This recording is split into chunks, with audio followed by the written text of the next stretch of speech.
asalaamaaleykum mbokku Sénégal yi yëpp maa ngi leen di nuyu ku nekk sa tur ak sa sant di leen la jokkale bu baax a baax di wax ne mbokk yi dafa am li nga xam ne ñoo ngi bëgg a waxtaan ak yéen comme bépp Sénégalais war ko mën a def aussi également mooy li nga xam ne muy xew ci fan yi yees ci Sénégal te ba tey jii nii sax daanaka ñoo ngi koy gis ci réseaux sociaux yi yëpp ndax vraiment nekk loolu lu nga xam ne jaadul. waaw sa mbokk yi nag may d'abord di rafetlu li nga xam ne mooy chronique Pape Alé di def saa su ne ci weekend bu nekk dina mbokki sénégalais yëpp maa ngi leen di ñaan te ngeen di daal di déglu bu baax a baax ndax am na solo trop. Pape Alé mu ngi def liggéey bu rafet comme ñeneen aussi également journalistes ñoo ngi koy def te di leen rafetlu bu baax seen liggéey di wax ne rek kon noonu la war a demee surtout Pape Alé vraiment chapeau di la ne encouragé rek ne ko bonne continuité. mbokk yi nag man li may tàmmali d'abord sama wax mooy ci racisme tribalisme maanaam donc la ñu gis ci Sénégal fan yi te la ñu mosul xam suñu dund te di wax ne mbokk yi loolu nag def nekk lu doy waar lu nga xam ne lu ñu métti la parce que vraiment dafa lu ëpp tuur nag donc ma gis ne vraiment Sénégal dafa weesoo foofu tey di waxu tribalisme wala waxu raciste. Alors ce qui fait que donc gis nañ léegi ñii di saaga ñii di saaga ñee vraiment saaga yu bon képp ku nekk jullit bu baax sax bëggoo sa déglu vraiment audio yi wala bëggoo sa gis image yooyu tellement que ñooñu kenn xamul fu ñu jógee. dama ne ndax xanaa juddoo ñu Sénégal wala bokk yaruñu foofu parce que aussi la vérité damay ne xam naa donc du ñëpp ñoo bon parce que c'est ça le problème. gisoo moo taxit ñu am xel ñu am sens ñoo xam ne donc ci biir olof yi tontu te ñu am xel bu baax tontu ñu leen ñii aussi ci côté Alpulaar yi ñi am xel bu baax tontu ñu leen parce que xam na ñii di yëpp ñii di wax yëpp ñaari camp yëpp ñii ay dof lañ parce que wax dëgg fi yàlla te histoire lañ bëgg a yëkkati Sénégal te yàlla nañ ko musal tey seen kaw lay këpp sax parce que ñoom ñoo bëgg histoire yàlla mu këpp seen kaw te di wax ne rek mbokk yi Sénégal yi nañ def attention bu baax te war a gën a bàyyi si xel li ñuy war a jëf si parce que réseau yi vraiment dëgg la kenn moomu ko da ngay def lu neex man dama yaakaar ne ñii dañoo bëgg a siiw parce que aussi Sénégal yi bu xamul lu muy def xam naa il faut mu wuti benn buntu pour siiw boobu nag boo koy def nag na fekkee nga teg ko ci yoon nga maanaam nga def ko ci lu baax ndax da nga war a xam benn affaire ëllëg mun nga doon dara bu boobaa yow xanaa doo ruus ci li nga defoon sa jamono. xam ne yow da ngaa jur ay doom bon et cetera autant de choses man je pense que nit buy def en tant que nga nekk jurit encore et puis ñii waxuma la ñii di woote ne ay Serigne Touba la ñuy commenter encore gëm mais may wax ne mbokk ñii dañuy wax lu neex ñii gëmuñu benn Serigne te ngir yàlla nañ bàyyi suñu Serigne yi tëdd yi waaw suñuy Serigne baax ñii dañoo def sañ lu baax la ñu mos a xam te yàlla mu leen fay loolu yéen nag sañ lu bon nag bu leen ko tuddee c'est ay Serigne fii. rawat na yàlla parce que yéen li ngeen di wax da ngeen ko gëmul si boo seen bopp yéen doo leen de dara parce que ku gëm Serigne Touba kooku xaatu def lu bon talibé Serigne Touba bu baax talibé Serigne Touba dëgg-dëgg kooku xamul lu bon nañ waxante dëgg parce que Serigne Touba jàngul kenn def lu bon jàngul kenn waxu lu ñaaw surtout luy jëmale ci côté président en tant qu'un président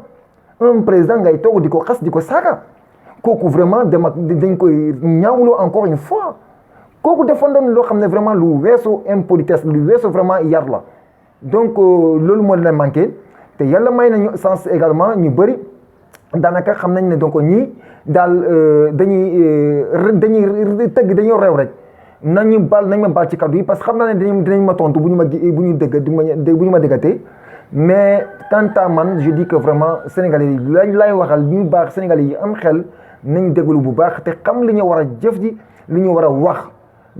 suñu démocratie bii ji di ñu wax nag démocratie dafa am limite démocratie taxul nga wax lu la neex jëf lu la neex ci diw wala nangam wala def lu la bëgg sa réew non dafa am limite te démocratie bi nag bañ ko wax bala ñu ci sore suñu président Abdoulaye Wade moo ko njëkk a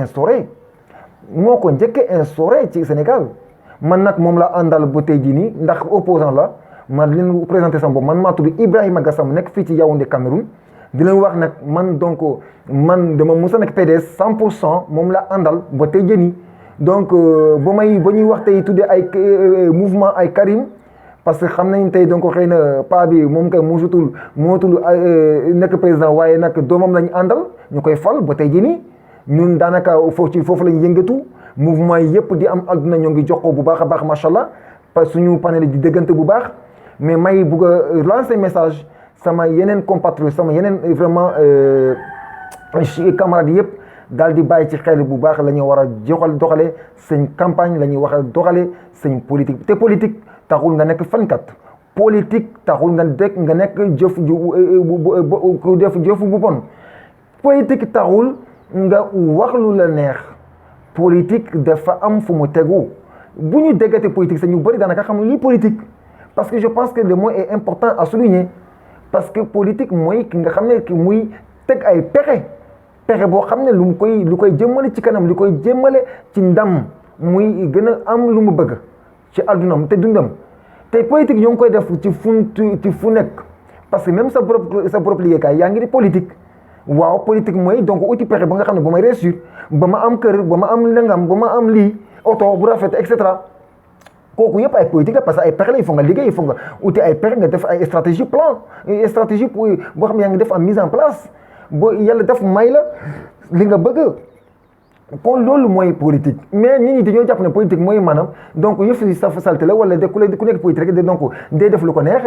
fenkat la et cetera non li yàq politique ñu nga xam ne ñu ngi dugg ci politique xamuñu lii politique te du laajuñu te yaa ngi di politique chaque jour parce que fu ngay liggéey yaa ngi politique alors may di dem direct di wax ne kon